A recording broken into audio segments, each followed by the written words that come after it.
Alrighty, boys. We are live. Alrighty, boys. We are live. Alrighty, boys. First we live are live. show. Alrighty, boys. Hopefully it goes well.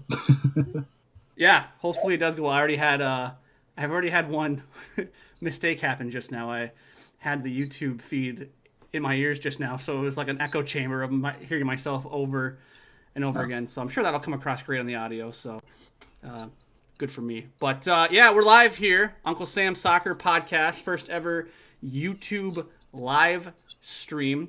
We're excited.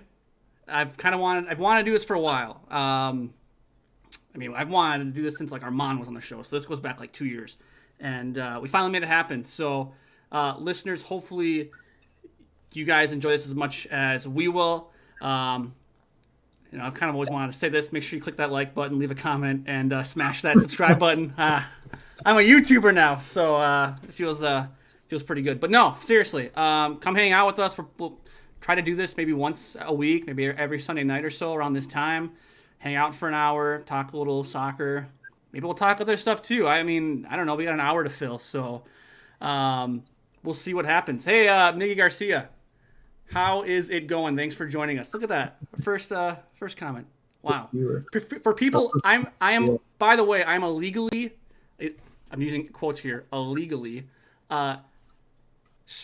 basically recording this live feed on my laptop so we can use it for podcast tomorrow morning, so people who didn't join us tonight can listen to it tomorrow. So it's going to sound really weird like in the middle of the podcast when I'm like shouting people out if they drop by and say hello. Listeners, make sure you follow the show on Twitter at UncSamSoccerPod. Follow Justin at JustinSosa99. Follow JJ Post at JJ Post. You can follow myself at Jake Watroba, and you can follow the fourth member of this podcast who cannot be here today at Stephen Jodaran. So, fellas, how are we doing tonight? It's, like I said, first ever live stream. It's Sunday night. I think we were talking a little Big Ten. Was it basketball? I think you were upset, JJ, that the Michigan Wolverines are good again. Yeah, and a tragic day for humanity. Michigan may be a legit basketball team. And it's, very disappointing because they might actually win some stuff in March, and I just don't like seeing Michigan win at anything.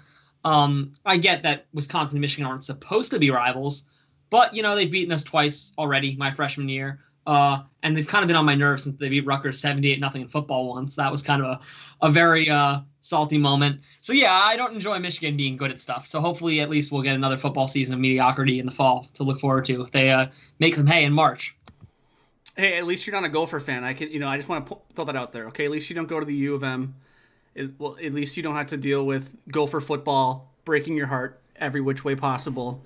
Gopher basketball being terrible, like they are right now. They're falling off the face of the earth. Hey, Harry, thanks for joining us tonight. Happy you could join us. And Justin, since we're talking college basketball, Seton Hall. How are the Pirates? We are also not in great shape. Well, not horrible shape, but like JJ, not fantastic shape either. We just lost to Georgetown. Was it yesterday? I think it was yesterday. Yeah, yesterday. So we are probably on the bubble now for March. I was really, really hoping that we'd make the March tournament because there's a chance I could go to Indianapolis to cover Seton Hall's progress there for our school newspaper. So if they don't do it for anything else, please do it for my opportunity to go to Indiana for the first time and cover some college basketball. Hopefully these final 3 games go a little bit better. I think we got Butler next on Wednesday. I forget who we play after that, and then I think we have St. John's to wrap up the year or the regular season. Then we got Big East tournament, so we'll see how that goes. Well, have fun. I hope you get to go to Indy. I hope that you get to have that experience. If not this year, hopefully. You still got 2 more years left of school? 3? One more. One more. All right, so you got one more. So maybe next year. If not this year, maybe next year. And who knows? Maybe next year there's no COVID. Maybe it can be a more fulfilling experience. I'm not sure if that's the right word, but we'll go with it, I guess, for the sake of whatever. But Stephen Jodaran, he joined the live chat, so that's cool. He couldn't make the show, but he's able to listen. So, hey, Stephen, thanks for dropping by. Hopefully you are able to at least listen to this. But listeners, we got a packed show for you guys here. As you can see in the title screen, we're going to talk a little U.S. Women's National Team. We're going to talk a little CONCACAF Champions League. And we're also going to discuss the top 10 Americans in MLS. Greg Seltzer of MLSsoccer.com posted that earlier this week. We're going to give our takes on that, give our own rankings, our biggest snubs, who didn't deserve to be on the list, stuff like that. So got a lot to get through. But let's start down in Orlando. The U.S. Women's National Team beat Brazil 2-0 earlier today in the She Believes Cup. Kristen Press with an 11th minute goal and Megan Rapinoe with an 88th minute goal were the two tallies for the women's national team. Press's goal was her 10th goal in her last 13 appearances for the U.S. And Alyssa Nair recorded a clean sheet, which was her 10th consecutive clean sheet for the women's national team. And Sunday afternoon's win marked the 15th consecutive win for the women since manager Vlatko Andovsky, I don't even say that right, Andonovsky took over. The U.S. is unbeaten in its last 36 games overall, and it's also unbeaten in its last 52 games at home. So, fellas, what were your biggest takeaways from this 2-0 win over Brazil? Well, I mean, really, I think it was more of the same. You know, it is another episode in the ruthless clinicality, the ruthless, display of force that Vlatko and Andonovsky's U.S. Women's National Team has been. They play unapologetic. They say, we have, when we're at full strength, 3 of the strongest midfielders in the world and 3 of the most technical midfielders in the world, and we are going to beat you up with it. And that's how the team plays. They play with the knowledge. They play with the arrogance of a team that knows they are the best in the world. And Brazil, you saw more of that. They're very clearly not afraid of anybody. And, that I think that comes out even when they're playing a rough game, not really against Brazil, but against Canada. They were struggling, but they never looked any sort of out of composure. They never looked out of, worried. They looked like they knew what they were doing. They looked like they knew they were going to win in the end. And guess what? They won in the end. So the mentality that, whether it's Vlatko, whether it was Jill Ellis before, that the team has cultivated very clearly is as razor sharp as ever. And, the gameplay, it's steady. They're not changing anything. They're not trying to reinvent the wheel. They know how they're going to play. They know they have the talent to play however they want, and they're using it to win games. Yeah, similar to what JJ said, they looked confident throughout these games. It never really looked like they were in doubt of losing or potentially drawing one of the games. One thing I did notice after they played Canada was Joe Lowry, who we're all friends with from the podcast, tweeted out that the women's national team was crossing a lot against Canada. And while this is kind of like a very soccer Twitter type of conversation in terms of crosses maybe not being the most efficient way to score goals or to create chances, it kind of goes back to JJ's point about the U.S. women's national team being probably the strongest and most physically capable team when it comes to playing soccer. And that's not to take away from their technical ability. I mean, obviously that's there too. But I think that the opportunities they might get from going up for a header or trying to contest for a ball that's crossed in low or running onto the end of a long ball, they're just going to kind of beat their opponents to that because we're capable of producing athletes who are faster and who are naturally stronger than a lot of the competition around the world, at least for right now, because, in retrospect, women's soccer on an international and club level is still relatively new, and countries are still working on kind of developing their own players in the same way that they develop men's players. So it might be a few years until we see another country kind of catch up to us in that regard. But one thing I did like from Brazil is that they did kind of have their opportunities to score against us. They caused a lot of danger through, good central play. And that really forced the U.S. to kind of think about how they wanted to defend and how they wanted to attack going forward too. So I thought it was a good game, a good challenge for the U.S. That wasn't necessarily Canada or one of the elite European teams that we're all familiar with, like a France. But yeah, I mean, like JJ said, steady as she goes. Expected 2 wins, and we got 2 wins, and Argentina next. And in Wednesday's game against Argentina, I believe that's at 7 Eastern or 8 Eastern on FS1. Don't quote me on that, there, listeners. But Wednesday's game, that should be a for sure victory over Argentina, right? There's no reason to believe that the Argentinian national team can hold their own with this women's national team, right? I know Vlatko, if I read it correctly, he was a little critical of their performance against Canada. He didn't say it was the best performance that they that they had put on the field there, but they should be the winners of the She Believes Cup come this time Wednesday, correct? Yeah, I mean, obviously you can't underestimate any opponent. You never want to go in with the mentality that, it's a surefire win. But, realistically speaking, looking at the table, Argentina has now lost to Canada, who the U.S. Women's National Team beat. They lost to Brazil, who the U.S. Women's National Team beat. So if you're to believe the transitive property is the end-all be-all, it's a surefire win. But also, if you just look at the teams on paper, realistically speaking, they don't really stack up. But once again, to reiterate that first point, you never want to take anything as if it's a surefire win. But it'd be hard to come up with a more surefire win in this group of games for the U.S. Women's National Team than Argentina. Yeah, and oh, sorry, Justin, go ahead. No, yeah, I was just going to add on. I mean, like JJ said, it should be a surefire win for the U.S. Obviously, not to go in with that mentality. I do remember Argentina being like relatively good at the 2019 World Cup. I know we're talking like 2 years ago now, but as far as I can remember, that's like the last big tournament within women's soccer. On the international level, just with COVID and everything. And they were in a relatively hard group with Scotland, Japan, England. And they held their own. I think they only lost one game, and it was to England, I'm pretty sure. But, I mean, this isn't a team that's necessarily going to roll over. Obviously, the U.S. goes into every game with a target on their back, and Argentina, who's a relatively new national team on the women's stage, wants to announce themselves to the world's game. And what better way to do that than to really take it to the U.S. and potentially cause an upset. Yeah, we do have a question here from Miggy Garcia and Matthew Gensing. Thank you so much for joining us. We will get to your question here just in a little bit, but I want to get to Miggy's here first.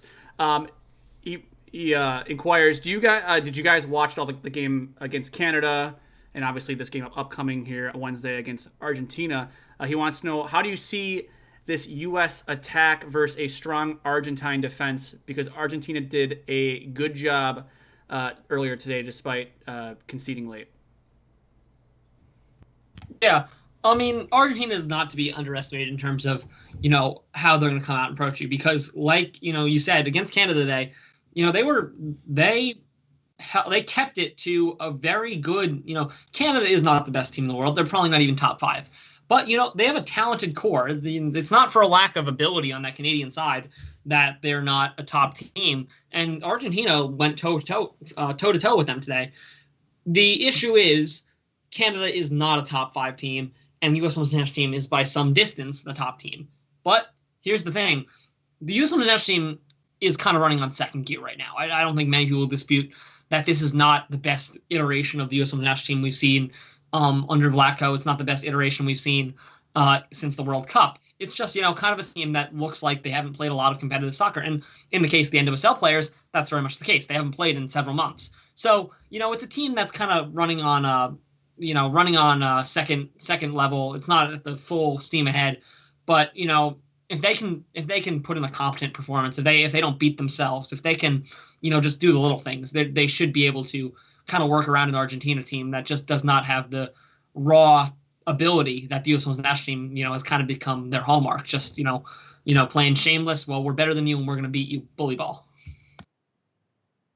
One of the things too that I noticed today in the match against Brazil, unfortunately I couldn't catch the game against Canada, but I did watch the Brazil game today, and around the hour mark, I would say, you could clearly tell. I mean, even the Brazilian players were just kind of exhausted. Everybody was kind of tired at that point, and you could really tell that even with the women's national team players that have been playing in Europe and are playing in Europe, they're kind of running on fumes at this point. And you're playing in Orlando, and everybody knows about the Orlando weather and the heat and humidity and so on and so forth. So I don't think in that regard there's too much to kind of look into with this team. I think Vlatko's kind of getting a look at what his entire pool is capable of producing. So in that respect, that's good, because this is the opportunity for him to do that. and to just kind of see where some of his NWSL talent is in comparison to some of his more elite talent, let's say. Sure. Okay. So the next question here I want to get to you guys, and I can't get this emoji thing to come off of JJ's face there, so I apologize, JJ, that you had that on your screen there when you watched back. One other thing I wanted to touch on, because the Olympics are coming up here in the next few months, and again, Matthew, we will get to your question here. I want to ask that at the end of this segment here with the U.S. Women's National Team. The Olympics are coming up here in the next few months, and Julie Foudy had mentioned on ESPN FC that Carly Lloyd was in danger of losing her spot for the Summer Olympics. I guess, one, JJ, how close do you think she is to losing her spot? And two, is there anybody else on this roster that could be on the outside looking in when it's time to go to Tokyo? Well, if you were to listen to the general masses of U.S. Women's National Team fans, there wouldn't be a spot for Carly Lloyd to be losing in the first place, and there wouldn't have been one for 2 years now. I would not subscribe to that camp, but I wouldn't say it doesn't have a legitimate argument either. Carly Lloyd, to her credit, is incredible for her age, the way she has kept her body in shape, the way she has kept on scoring. However, it is pretty abundantly clear that she is not at the pace she was when she was in her prime, and she's not at the pace the team plays at now. She's just not there. And, whether Vlatko wants to keep her on for the experience, the level head of a player that's been there before, that's a question. That's a solid argument. But if you want to purely look at ability of every possible player you could select at her position, if you want to look at the raw ability to play their best game in a vacuum, I don't see how Carly Lloyd is, on a roster right now. And, looking at her last performance against Canada and whatnot, and against the games before that, the friendlies before that, I don't really see how she's proving herself to be someone Vlatko is going to feel the need to take. Whether she keeps her on for seniority, whether he keeps her on due to, just the incredible achievement that has been her career, that's a question. If you want to take on pure ability based off what I've seen these last few games, I really don't see the argument. And to your more general question as to which players could be on the cusp of losing their spot, I mean, it's not a small list. It's an old team by any means. Rapinoe is getting up there. Kelly O'Hara, not the youngest player ever. So those are players that, they are the big name perennial starters. But, if you're Megan Rapinoe and you haven't really been looking at your top year, which she hasn't, she obviously, it's a bit hard to use she hasn't played in months because she's in the MLS. You can't really use that because she doesn't play domestic soccer. She doesn't play NWSL soccer. So she's always a weird case because traditionally she's come into a camp having not played any club soccer and never saw any issues.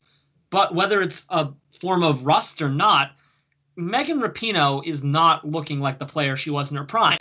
And she hasn't really looked like the player she was in her prime for some time now, but in the last two camps, it's really kind of becoming more and more evident that there's a drop-off in pace. There's a drop-off in stamina that if you're Vlatko and you want to look with a ruthless edge, no regard for experience, no regard for history, that you're kind of looking at her on the chopping block, even though she's one of the icons of this team. Do I think she loses her spot on the roster or even the starting lineup? No, not necessarily. Do I think in a vacuum, if you want to look at raw ability, if she has to have an argument for being left out, I could take it. Kelly O'Hara, like I mentioned before, another older player who in this camp she hasn't even seen any minutes or any starting minutes rather so far. Another player that, she's got to be looking very closely at how she performs in the upcoming season because it's clear Vlatko does not see her as a day-to-day starter for this team. And it's clear that, now more than ever, you got Crystal Dunn, you got Midge Purse, they're not actual fullbacks, but they're playing damn good soccer at fullback right now for the U.S. Women's National Team. So, you got to be looking over your back. Alex Morgan. Now, Alex Morgan's not going to get left off the roster, barring an injury. She's not going to be left out of the starting lineup or injury. But I've held the hot take for a while that she has not been up to par for quite some time. And she's obviously a terrific player, but is she better than Kristen Press? I don't think so. Is she better than Midge Purse if we want to play Purse attacker? I don't think so either. And, I think there is a very sound argument to be made that you could make